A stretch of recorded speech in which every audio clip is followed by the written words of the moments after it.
You need to be able to analyze your own data in order to identify where your margin, your profitability is, where are the leakages, and then you need to act. You need to act on them. Coffee's for closers only. So we've established my proposal is sound in principle, now we're just haggling over price. Let's see how much we're going for on eBay. I mean, it's the same as Dunkin' Donuts. Costs 15 times the price. Today's podcast is sponsored by Jennings Executive Search. I had a great conversation with John Jennings about the skills needed in different pricing roles. He and I think a lot alike. If you're looking for a new pricing role, or if you're trying to hire just the right pricing person, I strongly suggest you reach out to Jennings Executive Search. They specialize in placing pricing people. Say that 3 times fast. Welcome to Impact Pricing, the podcast where we discuss pricing, value, and the changing relationship between them. I'm Mark Stiving, and we're here to help your company win more business at higher prices. Helping us do that today is our guest, José Vela, and here are 3 things you want to know about José before we start. He is currently the Director of Pricing at Spandex, and I don't think that's the girdle company. We'll ask him. He moved into pricing after having a GM, a general manager's role, which is pretty unusual and very insightful. And he has a degree in mathematics, which means he's probably pretty logical. Welcome, José. Hello, Mark. Thank you very much for inviting me. Hey, this is going to be fun, but my first question just is perfect for you today. How did you get into pricing? Yeah, that's a good question. You know, if you are in sales, in pricing, right? No matter you even know that. But if you are in sales, if you are discussing with customers, if you are making offers, closing deals, you are always managing the pricing. So I've been in pricing since the very beginning of my career, right? But when I was the country manager, the general manager of a company that was acquired by Spandex several years ago, right? So I was in charge of combining the 2 businesses, right? The business coming from my company and the business coming from the initial Spandex subsidiary. And you know, one of the biggest challenges beyond combining the IT systems and so on and so forth was to manage the sales team in terms of helping them to know at which price offer half of the portfolio they were not aware they didn't have experience, right?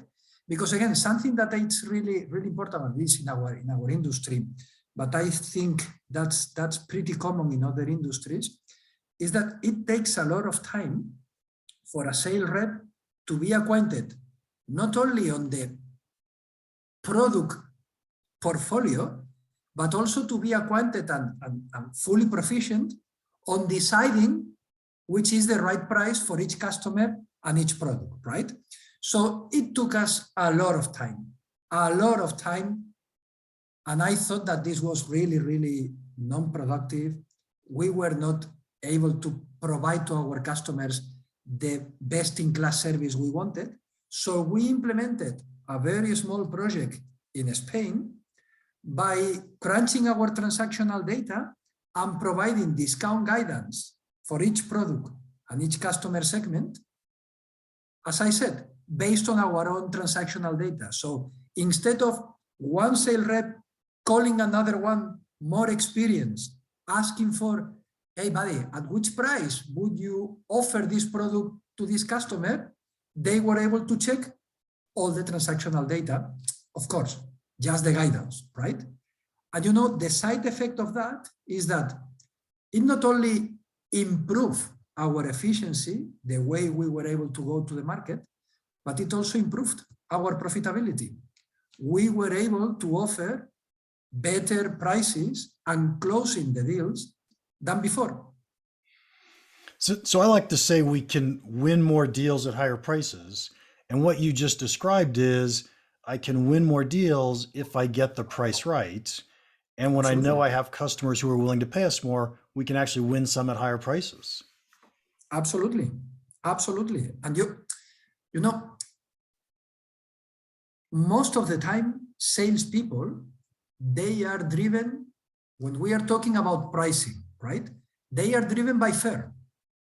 They are afraid of losing the deal, losing the customer if they piss off them. And if you are able to provide them data, information, reliable information, they feel more confident. And they know that they can offer a right price, and they know it's right because other similar customers are paying, right? So as it was really useful for our subsidiary in Spain, then the CEO of the Spandex group at that time strongly suggests me to implement these kind of tools, these kind of processes in all our subsidiaries. And that's why I formally ended up in pricing. Well, and it's kind of neat because you had this really important role, general manager, and then you contributed so much to the company in a pricing project that they said, hey, you can contribute a ton more to the company if you take this pricing and move it across the whole company. Yeah.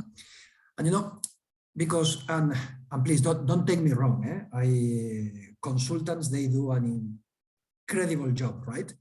But if you are able to go to the countries, to the country managers, not only offering consultancy, but also talking from personal experience, it adds a plus. It brings some credibility into the discussion. And I think that's why our pricing projects are quite successful in our company. Yeah, I think that's true. And what's funny is country managers, general managers, everybody has this focus on, we really want to improve our profitability. We really want to grow our revenue. The question is, do they believe you when you walk in the door and say, hey, we should do this? And so when you walk in with credibility, with experience, and say, hey, we did this over here and let's try it over here. We're not arrogant or telling people what to do, but we're making suggestions, and with the evidence, they're much more likely to adopt it. You know, you are totally right, because at the end of the day, every country manager, every sales manager, they really know their market. So you are there to support them, to advise them, and to guide them. But you can only persuade them. You can't force anything. So I think you've got two allies for this task. First of all, your own credibility, right? And the second is to be able to demonstrate that you have been successful with similar projects in other companies, in other areas, in other business areas, or in other countries. Because, you know, country managers, and I know because I still feel like a country manager myself, right? We are really competitive. We are competitive animals, and we know to overperform. We want to overachieve. And if we see that some of our colleagues are succeeding, we want to know what's the deal, what's going on there, because we want to replicate these tools, those processes, whatever they are doing to succeed. We want to make sure that we are doing the best in order to succeed too. So if you are able to find early adopters that are able to show and demonstrate quick wins, this also helps a lot. Yeah, I think the quick wins is a really big deal. I want to go back to something you said, but I also want to go forward in the quick wins conversation. So first, let's go back. And I want to talk about the salespeople, because one of the things you said, I've never heard it said this way, but it's so true, that salespeople are driven by fear, the fear of losing the deal. And boy, as pricing people, we know about prospect theory and, you know, losses loom larger than gains. And so doesn't that make sense when you apply that to salespeople, that they're driven by fear? The question becomes not just the price, but what about the value? What did you guys do to help salespeople understand what the value of the solutions were, how the buyers perceive value. Did you tackle that side as well? Yeah, we are a distributor, right? So when we want to position ourselves against our competitors, most of the time we are selling exactly the same products, right? So let me give you an example. If you are a car dealer, right, and you are selling, I don't know, Chevrolet in the States or Toyota or any other brand, and there are 2 or 3, 4, 10 distributors that are selling exactly the same car, the value is not in the car itself, right? When you are competing against other Toyota distributors, the value is on what I call the extended product. Yep. Because again, the car is exactly the same, right? And what do I mean by the extended product? All the services that you can provide. In our case, in our specific industry, is availability. This is really key in our industry. So we are proud to be one of the distributors with the highest availability in Europe, but also the service, the guidance that you help in order to help the customer. And you need to value that. You need to value that. And we train our people a lot, so they are able to answer questions, they are able to provide guidance, they are able to suggest which is the right product for each application. And as I said, we've got the availability. And those are key aspects that we need to value.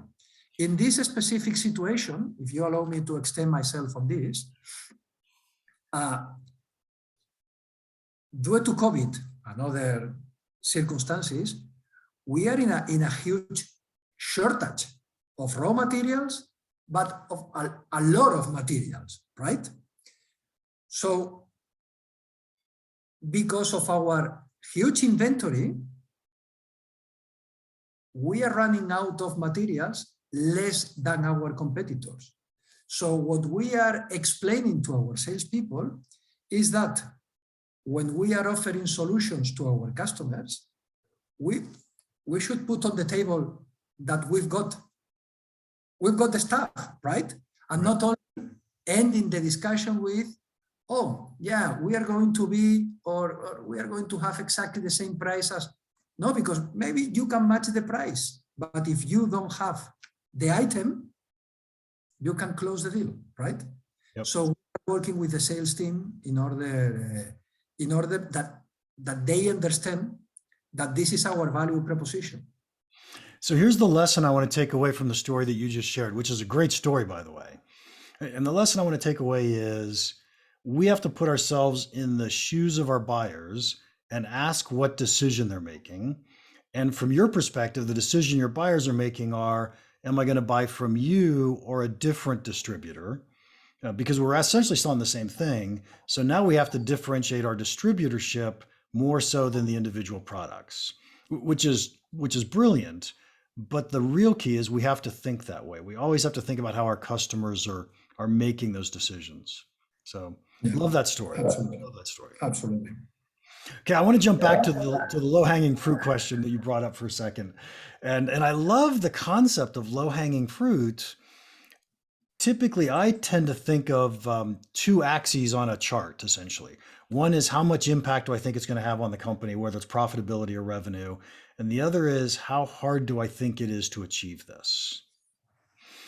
And so obviously we want the things that are really easy to do that have huge impact. And that's the true low-hanging fruit. How do you find those inside the company? How do you convince country managers that this is where the low-hanging fruit is? Well, first of all, you need to build the analytics capability to prove the case, right? So the first thing, one of the first things that we implemented when I jumped into this specific role was to develop the analytical capabilities in order to prove and demonstrate which is the impact of the pricing decisions, okay? Because few years ago, we were managing and we were making our decisions based on top revenue and margin rate, margin value, okay? But you are missing few dimensions if you are only taking into consideration the revenue you are producing and the average gross margin that you are producing, right? So one of the first things that we implemented was a kind of price waterfall. So it shows you which is the impact of volume, selling more or less quantity units, the impact of the list, not only the pricing, because we soon realized that we had to split between the impact of the list price actions. Again, we are a distributor, we've got a list price, and from this list price, we discount to our customers, right? So for us, the impact of pricing is how do we manage the list prices and how do we manage the discounts that we are giving to our customer, right? And then you also have the impact of cost and the impact of product mix, right? And when you've got these kind of tools, it's really, really easy to demonstrate visually that the main driver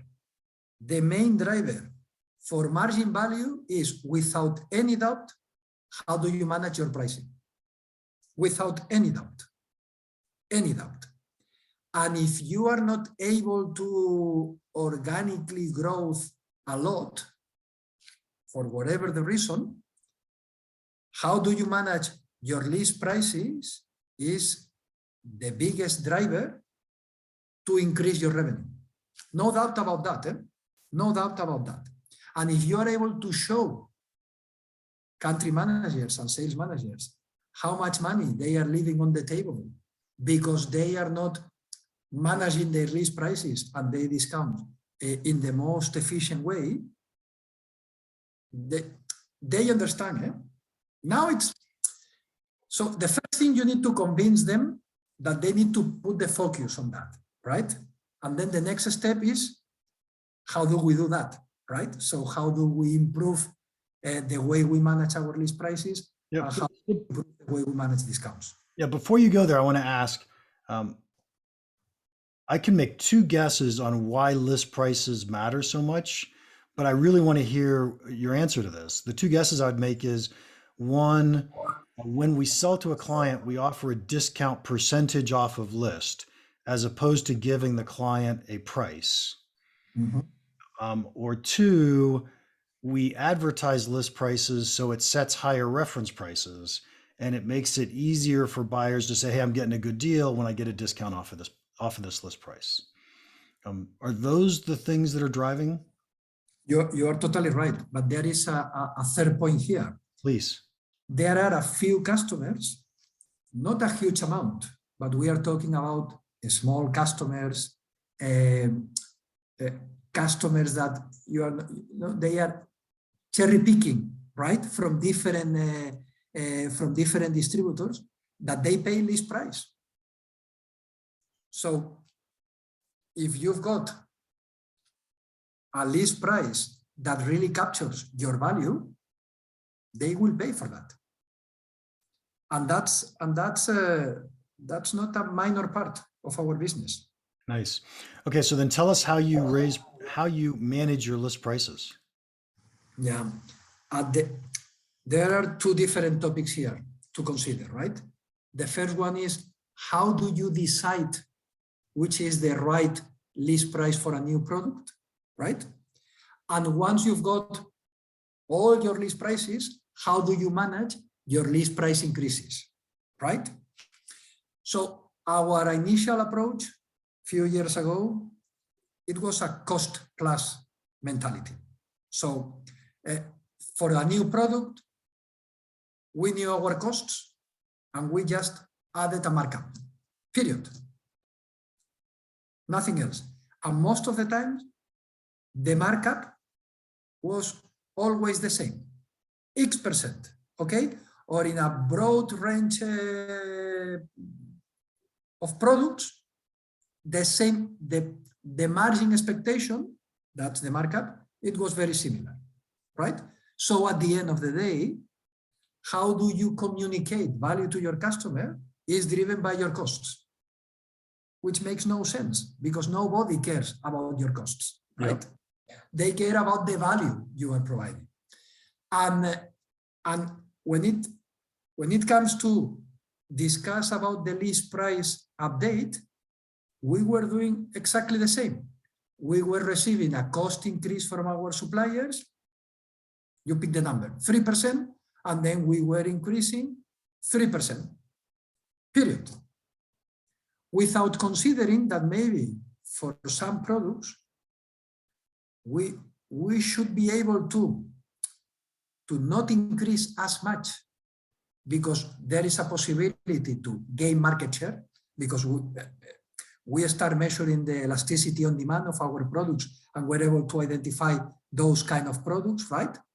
And on the other hand, if we just increase our costs by 3% because our list price is by 3% because the cost is increased by 3%, you are not taking into consideration other cost increases or all the value that you are putting on the products, right? And regarding new products, we started to do comparisons. We identify which was the benchmark product within the product range in the product category, and then decide to price the new product related to the benchmark. So you identify which are the key value attributes, and therefore you decide to price a little bit above or a little bit below. And is your benchmark, when you say the benchmark, that's a competitor's price? Most of the time is our own internal data, because we are a B2B distributor, and most of the time, we really don't know which is the real price customers are paying, right? We could take into consideration the list price, but only a fraction of customers are paying list price, right? So we prefer to compare ourselves against ourselves, because as I said, we've got a really broad portfolio, and we've got a lot of data, because we are in Europe, in Australia, and in North America. So yeah, we are able to collect a lot of intelligence. Nice. And you'll find that if you can raise prices and it doesn't cost you business, that was a really smart decision. I think that, but I don't think that's the point. The point is how much value do we firmly believe that we are giving to our customers? How much time are we saving for them? How much troubles are we removing from their processes? And then you need to value that. And the customers, and of course, there are customers that are more pushy than others. And of course, there are big deals, big opportunities that deserve that you manage this in a different way. But in general, it's not just raising the prices, is making the deals at the right price. And sometimes we are very competitive. We are very, very competitive. And sometimes we want that our customers value the service that we offer. And that's important. Because, you know, pricing goes in two directions. It's not only about rising prices, right? Sometimes you decrease. Yeah, sometimes. So I'll point out what you just said, which is the most important thing you've said all day. By the way, you've said it several times, and that is we have to understand the value that we're delivering to our customers. And that's what should be driving our pricing. So absolutely right. Absolutely right. Nice. Jose, we are running out of time. So I'm going to ask you the final question. What's one piece of pricing advice you would give our listeners that you think could have a big impact on their business?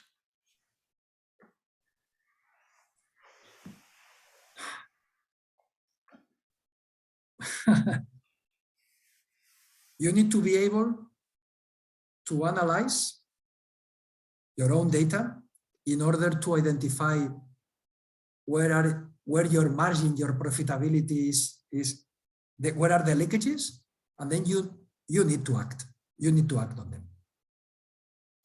So and I tell you from my own personal experience, it's hard to start because you've got a lot of internal resistance to make changes in something as critical as the way you price your products and in the way you discount to your customers. But once you start managing this stuff in a way more professional way, it really delivers value. So analyze and act on the insights. I think that was really smart. And it's fair to say that change is hard, right? Nobody wants to change. And even if we decide as pricing people that change should happen, now we have to go convince the rest of the company or other people. So it's not trivial, but boy, I don't think there's anything more profitable in a company than getting pricing right. Yeah, absolutely. But you know, most of the pricing initiatives, the critical piece is never the technology, or at least from my point of view, because there are different ways to do stuff, different platforms, but how do you manage the change? How do you train the people? How do you make them feel comfortable and embrace the change? That's the most difficult part ever, always. Yep. Excellent. Jose, this has just been fabulous. Thank you so much for your time today. If anybody wants to contact you, how can they do that? Sure. Just go into LinkedIn and look for me. I would be more than happy to answer any questions or any comments. Absolutely. Perfect. And we'll have the link to your LinkedIn page on the show notes. All right. Episode 160 is all done. Thank you so much for listening. If you enjoyed this, would you please leave us a rating and a review? And speaking of reviews, Chrissy Kane said this about my new book, Win, Keep, Grow, How to Price and Package to Accelerate Your Subscription Business. She said, this book provides a great perspective coupled with impactful insights. It works through material efficiently and provides a simple framework for the exploration of complex topics. Thank you, Chrissy. That was awesome. I really appreciate it. And finally, if you have any questions or comments about this podcast or pricing in general, feel free to email me, mark@impactpricing.com. Now, go make an impact. Thanks again to Jennings Executive Search for sponsoring our podcast. If you're looking to hire someone in pricing, I suggest you contact someone who knows pricing people. Contact Jennings Executive Search.